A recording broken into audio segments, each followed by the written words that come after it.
Greetings, friends. So here I am on the floodplain by the Humber River in the west part of Toronto. It's September 1st, 2024. We're at the height of the end of summer, if that makes any sense. We're at the beginning of the fall. This is as good as it gets. This is heaven on earth. This is Eden. This is what the English countryside ideal and the ideal of many white people in general, I would say, created. We created this world, this peaceful world. Of course, a lot of it depended on weather cooperating, where you don't have it wild. I mean, we like the wild, but what we like is the balance. We like the balance between nature and the ordered world that man creates, which should be in accordance with God. And Eden was a garden. They say Eden is also on a mountain, and there is all the elements here of Eden. We have the sky, we have the beautiful blue sky. We have the sounds of some of the crickets. It's breezy, but not too breezy. I'm not being bitten by any insects. I'm in the sun. The weather is perfect. Maybe 20 degrees, 21 degrees Celsius. I don't know what that is in Fahrenheit. This is a dog walker's park here. I don't care much for dogs, but the point is, it's fine. It's cool. It's part of the serenity of the space. The color, the greens, the blues. We don't need endless colors. We don't need all colors. We need the colors of sky and flora. We need the vibrations of creation, the sounds. There's real peace to be found in nature. And yet you're not going to see too many people down here. You're less likely to see immigrants down here. There's tall apartment complexes around here, probably thousands of people living around here, and they could come down here, and some of them do. They keep to the path. You see them coming by. White people and non-whites as well. These spaces were built by the old stock Canadians. These were laid down by Canadians with an Anglo heritage. The idea of having green spaces like this was a European thing. You don't find this in other cultures so much. You do find it in some of the globalized cultures, but they're sort of mimicking what Europeans had laid down. But it goes beyond just Europeans, because like, look, there's not white people where I am right now either. I'm the only guy here. So it goes beyond that. I'm not so naive to think that this is only a white thing. There are many Asians that enjoy green spaces. But in general, people in the city don't take advantage of green space. They want to be distracted. They want to go to shopping malls and fast food restaurants and movie theaters, and they want to play video games all the time and enjoy virtual reality. And there's nothing wrong with any of these things. There's nothing wrong with any of that. That's fine. But they neglect the beauty of creation. You can't enjoy this all of the year. It's going to get cold soon. The leaves are going to fall. I'll still come out here, but it's not. It's going to be a bit blasé. It'll be cloudy. But we do have this nice space, this nice window to enjoy things, to get out while you can. I work a 9-to-5 job. That doesn't stop me from enjoying nature. You can find that in the city.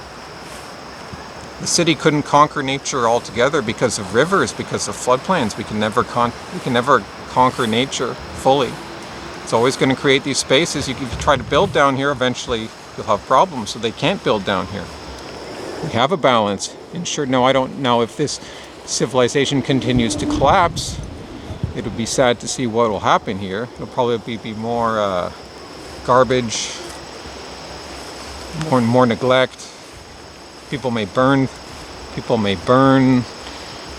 garbage, burn vegetation. I've seen what happens in other parts of the world. You throw garbage on the ground. That's the norm. You throw garbage on the ground in Africa. They burn it later, but not all of it gets swept up. Not all of it is going to be raked.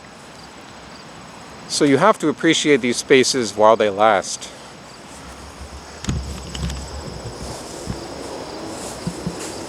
There's some hawks in the sky, but I don't think I see them right now. I saw the biggest hawk.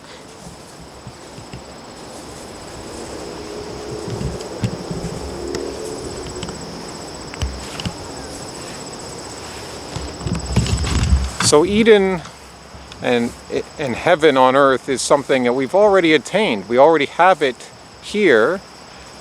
We do live in a fallen world. That has to do with how we sin, but heaven can come back, and it's never fully left.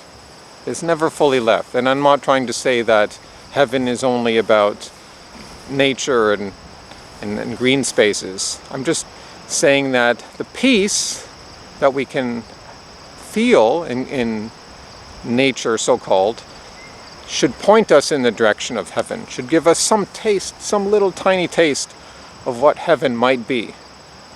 So you have to learn to enjoy peace, serenity, the need not to analyze, not to act, the benefit of taking it all in. Not having a clear plan for the day, but going out, going on a hike, going on a mission perhaps, which might be more a specific goal, but it's the journey, it's the experience, it's breathing fresh air. How many people stay in these days, cooped up, when you don't really have to do that all the time? You should get out of the house every single day, at least once a day, even during the winter. You've got to do it. That's a large part of the problem in young people today. They just don't get out into the real world. And yeah, you'll get bit by mosquitoes.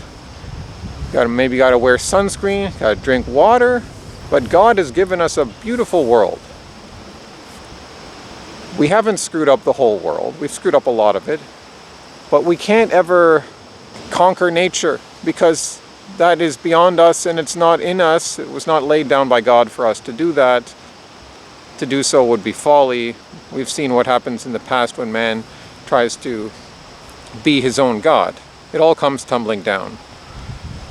Whether that's a flood or whether that's geopolitical events, famines, these kinds of things. We can't.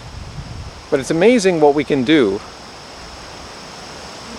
if we're acting in accordance with God. We can create real beauty, and we need to be exposed to real beauty. And it's good to go out really into the wild, but the ideal was something special about the English countryside. Something about how it developed, even though I know there was an ugly nature of enclosure which happened, which ushered in modern capitalism. But maybe before that, let's say before enclosure, you had this nice pastoral agricultural landscape where you have enough of the wild, you have enough of the forest, but it's contained. You have wildlife, but this isn't Algonquin Park. This isn't the Rocky Mountains. This is the Shire. The Shire is a real thing. It exists in our hearts. We all know what it is, at least those of us who come from that European tradition. Even if we haven't been taught that, something in our hearts, we know the Shire, and we long to return. Hasta luego, amigos.